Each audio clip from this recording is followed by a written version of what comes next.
ఐక్షోకి తిరిగి స్వాగతం. చంద్రబాబు కుటుంబంపై వైసీపీ నేతలు బురదలుతున్నారన్న పయ్యావుల కేశవ్ గారి వ్యాఖ్యలతో ఏకీపిస్తారా అంటే 52% మంది అవునని 45% మంది కాదన్నారు.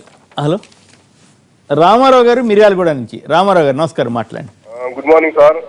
నమస్కారం, మాట్లాడండి ప్లీజ్. అక్కడ ఉన్న ప్రజలందరికీ నమస్కారం సార్. ఏం లేదు సార్, రైతులు ఆత్మహత్య చేసుకోకుండా ఉండాలంటే ప్రతి ఒక్క ఎకరానికి 2 కట్టలు యూరియా, 2 కట్టలు డిఏపి, అదేవిధంగా మార్కెట్ కార్పొరేట్ ఫండ్స్ పంచారు సార్. ఒక 1000 కోట్లు కేటాయిస్తే రైతులకి పంట మీద ఒక ఎకరానికి 10 క్వింటాలు దిగుబడి ఇచ్చింది అనుకోండి, మార్కెట్ లో అమ్మితే దానికి ఒక కింటాకు ఒక 20 రూపాయలు కలిపి ఇవ్వాలా. ఆ విధంగా ఇస్తే రైతులకి మంచి ఇన్కమ్ ఉంటుంది సార్. అంతేగాని మిగతా వల్ల ఉపయోగం ఉంటుంది సార్. సార్ బాగా చెప్పారు. ఇందాక ఒక మిత్రుడు కూడా ఇదే సలహా నుంచి ఎక్కడి నుంచి చెప్పారు, ఆదాయ భద్రత ఉండాలి అని. కోదండరామ్ గారు మొన్న అన్న పదం కూడా చాలా మంచి వ్యాలిడి పదం. అసెంబ్లీలో కేసీఆర్ గారు వాళ్ళు ప్రకటన చేయొచ్చు అంటున్నారు. మరి ఆదాయ భద్రత సమకూర్చే విషయంలో కూడా చెప్పండి. ఆదాయ భద్రత అనేది ఇంపార్టెంట్. ఇప్పుడు కేసీఆర్ గారు, ఇప్పుడు కేంద్ర ప్రభుత్వం ఈరోజు నిర్ణయం తీసుకోవాల్సిన అవసరం ఉంది. ఏదో మద్దతు ధర అంటున్నారు, ఇప్పుడు ఖర్చు ఏం పెడుతున్నారు? ఖర్చు పెట్టిన దాంట్లో 50% అదనంగా కలిపి మద్దతు ధర ఇస్తామని చెప్పినారు స్వామినాథన్ కమిటీ రిపోర్ట్ ప్రకారంగా. అదేమో ఇప్పుడు అమలు కావడం లేదు. అక్కడ కూడా దాదాపుగా ఇప్పుడు 1.5 సరే అనుకోండి. వీళ్ళు అడుగుతున్నారు ఎకరానికి 2 క్వింటాల యూరియా, 2 క్వింటాల డిఏపి ఇస్తే చాలా ఉపయోగంగా. ఏ సాయం చేసినా తక్కువనే రైతుకు.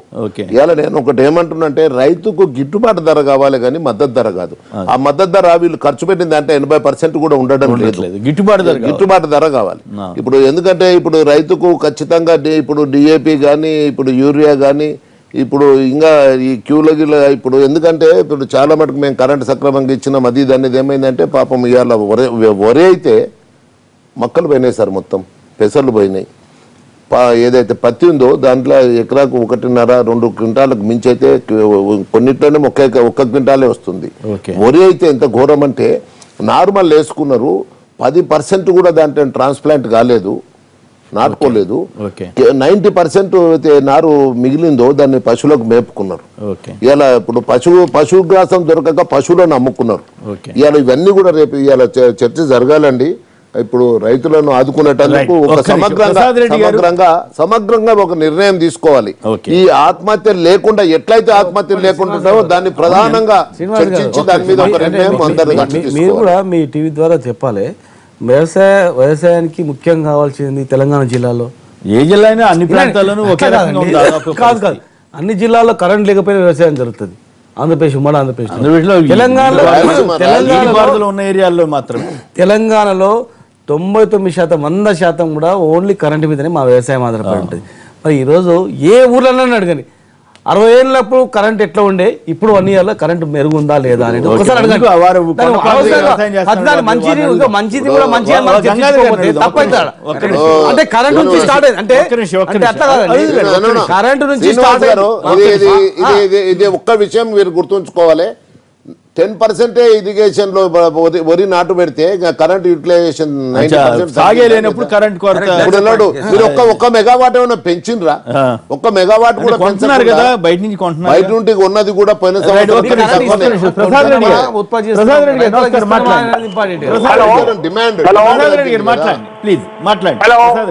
మాట్లాడండి ప్లీజ్.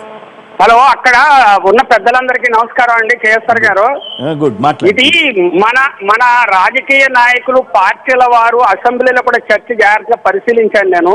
వాళ్ళు రైతుకి వ్యవసాయం ఎట్లా చేయాలో నేర్పించే ప్రయత్నం చేస్తున్నారండి. రైతుకి వ్యవసాయం చేయటం తెలుసు. రైతు తన పంట పొలంలో చాలా సక్సెస్ఫుల్ గా ఉన్నాడు. అతను ఫెయిల్ అవుతున్నది మార్కెట్ యార్డ్ లో ఫెయిల్ అవుతున్నాడు. అతన్ని పద్మవ్యూహంలో ఇరికించి దళారులు ఇతరులు కలిసి అతనితో ఆడుకుంటున్నారు. ఆ సమస్యను పరిష్కరించకుండా వ్యవసాయం ఎట్లా చేయాలి రైతుకి, ఇదే ఆలోచన చేస్తున్నారు. కేంద్ర ప్రభుత్వం కూడా కానీ 50 రూపీస్ పెంచిందండి. దీని గురించి చర్చ జరగాలి. దీని గురించి చర్చ జరగకుండా వ్యవసాయం ఎట్లా చేయాలనేది రైతుకి చెప్పడం అనేది కొంచెము ఇబ్బందికరంగా ఉంది. ఈ విషయాన్ని మీ దృష్టికి తీసుకురావాలని అయితే అట్లా అని చెప్పి చాలా ఇష్యూస్ కూడా మాట్లాడారు కదా. ఇప్పుడు విద్య రంగాలు ప్రధానమైనటువంటి సమస్యగా ఉంటున్నాయి రైతులకు సంబంధించి. వాటిని అడ్రస్ చేయాల్సిన అవసరం కూడా ఉంది అనేది ఒక పాయింట్. ఇప్పుడు హెల్త్ కార్డులు ఇవ్వాలని కొందరు చెప్పారు. అట్లాగే ఇందాక 2 కిలో డిఏపిను ఒకసారి గంగాధర్ గారు మీ కరెంట్ గురించి శ్రీనివాస్ గారు వాదంతో మీరు ఎంతవరకు? ప్రసాద్ రెడ్డి గారు చెప్పింది ఒక్క సెకండ్ సార్. ప్రసాద్ రెడ్డి గారు చెప్పింది మా ప్రభుత్వ పరిశీలన ఆల్రెడీ తీసుకున్నది కనుకనే ఈరోజు ప్రతి మండల కేంద్రంలో ఒక గోడౌన్ కట్టాలని చెప్పి good good. Okay, Tammineni Veerabhadram గారు సిపిఎం కార్యదర్శి. వీరభద్రం గారు నమస్కారం సార్, బాగున్నారా? నమస్కారం అండి, బాగున్నారా? బాగున్నారా సార్? ఇవాళ ఈ ప్రజా సంఘాల అడావుడి కూడా ఉన్నట్టుంది. మీరేదో అజ్ఞాతంలోకి వెళ్ళారని అన్నారు. అజ్ఞాతంలో పంపించారు ప్రభుత్వం వాళ్ళని. పంపించారా సార్? మాట్లాడండి సార్. హలో, మాట్లాడండి సార్. ప్రభుత్వం తీవ్రమైన నిర్బంధం ప్రయోగిస్తుంది. వాస్తవంగా రాష్ట్రంలో గత 15 మాసాల పరిపాలనలో ప్రజాస్వామ్యం కొరవడిందని అనేక విధాలుగా నిర్బంధాలు సాగుతున్నాయి. సమ్మె హక్కు లేకుండా చేస్తున్నారు, అక్రమ అరెస్టులు చేస్తున్నారు, కేసులు పెడుతున్నారు. చలో అసెంబ్లీ నడుస్తా ఉంది, అందుకని వారు మాట్లాడుతున్నారు. చలో అసెంబ్లీ కొనసాగుతుందా సార్? తప్పకుండా కొనసాగుతుంది. వాస్తవంగా ఈ ప్రజాస్వామ్యం కూని చేయబోవటాన్ని ప్రజలందరికీ తెలియజెప్పాలనే ఉద్దేశంతో మేము చలో అసెంబ్లీ పెట్టాము. చలో అసెంబ్లీ ఇంకా స్టార్ట్ కాకముందే కేసీఆర్ గత రాత్రి నుంచి మేము చెప్పదలుచుకున్న విషయాన్ని ఆయన చెప్తున్నాడు. మా ప్రభుత్వంలో ప్రజాస్వామ్యం లేదు, నేను అప్రజాస్వామికవాదిని, నియంతని, అరెస్టులు చేస్తాను, కూనీలు చేస్తాను అనేది ఆయనే చెప్తున్నాడు. ఇప్పుడు మేము చెప్పక్కర్లేకుండానే. కాబట్టి సగం పని ఆయన పూర్తి చేశాడు, మిగతా సగం పని ఇప్పుడు 11 గంటలకు మేము పూర్తి చేస్తాం. 11 గంటలకు మా ప్రదర్శన బయలుదేరుతుంది. అంటే మీరు అజ్ఞాత నుంచి బయటకు వస్తున్నారా? ఖచ్చితంగా వస్తాం. 11 గంటలకు వస్తాం, ప్రదర్శన చేస్తాం. పోలీసులు మమ్మల్ని అరెస్ట్ చేస్తారా లేక ఎన్కౌంటర్లే చేస్తారా అది కూడా ఈ మధ్య కాంచి ఘాటు పెంచినట్టున్నారు సార్ మీరు. ఘాటు మేము పెంచుతాం కాదు, కేసీఆర్ గారు పెంచుతున్నాడు. ప్రజా ఉద్యమాల మీద, ప్రజాస్వామ్యం మీద ఘాటు ఆయన పెంచుతున్నాడు. మేము ఘాటు పెంచడానికి మా దగ్గరే ఉంది, అధికారం లేదు కదా. అంటే అట్లా కాదుగా, నిన్న వరవరరావు గారి మీద తెలంగాణ అధికారుల సంఘం వాళ్ళు రాసినటువంటి ఒక వ్యాసం చదివాను నేను. ఈ అమాయకులైనటువంటి వాళ్ళని బలి చేసి ఇట్లా చేస్తున్నారు, ఈ అంతటికి కారణం మీరే అని వాళ్ళు చాలా తీవ్రంగా మాట్లాడారు కదా, అందుకని అడుగుతున్నాను. వాళ్ళు మాట్లాడుతున్నారని అంట్లో ఏంటంటే మావోయిస్టులు నిషేధిస్తున్న సంస్థ, మేము నిషేధించిన సంస్థ ఊరేగింపులు ఎట్లా పెడుతుంది అనేది వాళ్ళు పర్మిషన్ నిరాకరించడంలో చెప్తున్న మొదటి మాట. అవును, దానికి మా ప్రశ్న ఏంటంటే నిషేధిత సంస్థ మావోయిస్టులు అయినప్పుడు మావోయిస్టుల ఎజెండాని అమలు చేస్తాను ముఖ్యమంత్రి ఎట్లా ప్రకటిస్తాడు? అందుకని ముందు అరెస్ట్ చేయాల్సింది ముఖ్యమంత్రిని కదా. ఏదైనా అంటే కొన్ని అసాంఘిక శక్తులు కూడా ప్రవేశించాయని గవర్నమెంట్ దగ్గర ఇన్ఫర్మేషన్ ఉందంట కదా సార్. అంటే అట్లాంటి ప్రచారం చేయడం ద్వారా కొంతమంది మస్తి పోలీసుల్ని మాలో ప్రవేశపెట్టి ఏదైనా చేయించడానికి కేసీఆర్ ప్లాన్ వేస్తున్నారేమో తెలియదు. మేము అసాంఘిక శక్తులమో సాంఘిక శక్తులమో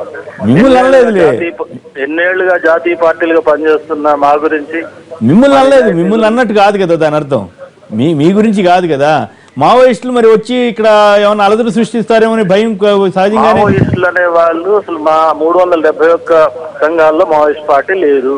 ఓకే, అంటే మరి వరవరరావు గారు సింపథైజర్ కింద లెక్క కదా, మావోయిస్ట్ సింపథైజర్ అని అంటారు కదా. ఎవరు ఎలాంటి సింపథైజర్? కేసీఆర్ పెద్ద సింపథైజర్ మావోయిస్ట్ పార్టీ. లేకపోతే మావోయిస్ట్ ఎజెండా అమలు జరుగుతుందని చెప్పడు కదా. ఎవరు ఎలా ఉన్నాయనేది కాదు, చట్టబద్ధంగా ఆలోచించినప్పుడు చట్టం గురించి మాట్లాడాలి. చట్టబద్ధంగా ఆ పార్టీ మా ఐక్య కార్యాచరణలో లేదు. Right, okay. సమాధానం చెబుతారా, మాట్లాడతారు శ్రీనివాస్ గౌడ్ గారు? రైట్, ఏదైనా ప్రశాంతంగా జరగాలని ఒక అప్పీల్ శాసనసభలో అయితే లేము. ఇవాళ మేము ఒక్కటే ఒక అప్పీల్ చేస్తున్నాం, ఏంటంటే ఈ రైతుల విషయం లోపల శాసనసభలో అర్థవంతమైన చర్చ జరగాలి. ఖచ్చితంగా రైతుల ఆత్మహత్యలు ఆపేటందుకు తీసుకోవాల్సిన చర్యల గురించి ప్రభుత్వం నిర్ణయాలు జరగాలి. రైతుకు భరోసా ఇచ్చే పని ప్రతి ఒక్క పార్టీ కూడా చేయాల్సిన అవసరం ఉంది. ఇప్పుడు ప్రభుత్వమే ఈ రైతుల సమస్యల పైన క్వశ్చన్ అవర్ కూడా లేదు, దీని మీద చర్చ చేద్దామని చెప్పి ప్రభుత్వమే ముందుకు వచ్చి అంశాన్ని ముందర పెట్టి 2 రోజులు కాదు 3 రోజులు చర్చిద్దామని చెప్పి సిద్ధంగా ఉన్నదంటే దాన్ని అర్థం చేసుకోవాలి. రైతుల పట్ల రైతుల ఆత్మహత్య అర్థం చేసుకోవాలి. చర్చ వద్దు, వేరే అంశం మాట్లాడదాం అన్నప్పుడు వేరే మేమే శ్రీనివాస్ గారు మీరు చర్చ చేయండి.